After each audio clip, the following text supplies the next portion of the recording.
जी तो वाजपेयी जी थे, और मुझे लगता है कि पहली बार इस मुल्क के एक वज़ीर आज़म जैसे जवाहरलाल नेहरू की तरह, इंदिरा जी की तरह, उन्होंने कोशिश की जम्मू कश्मीर के लोगों के साथ दिल से रिश्ता जोड़ने की। और जब उन्होंने जम्मू कश्मीर के मसले के हल के हवाले से कहा था, मैं इंसानियत के दायरे में इसको हल करूँगा, खाली बातें नहीं की बल्कि उन्होंने करके दिखाया।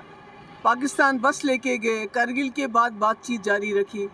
जब पार्लियामेंट पे हमला हुआ उसके बाद बातचीत जारी रखी, और जम्मू कश्मीर के लोगों पे ज़ख्मों पे मरहम करने की कोशिश की।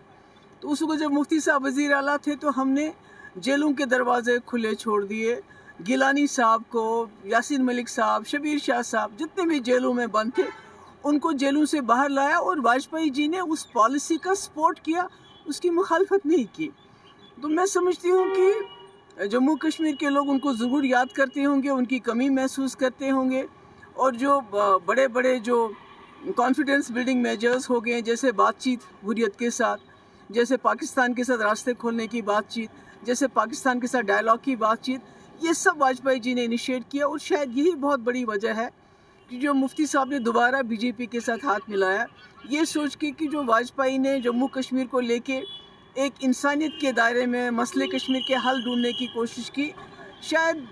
बीजेपी के जो अब उस वक़्त की लीडरशिप मोदी जी हैं, उस प्रोसेस को आगे चलाएंगे और जम्मू कश्मीर के लोगों को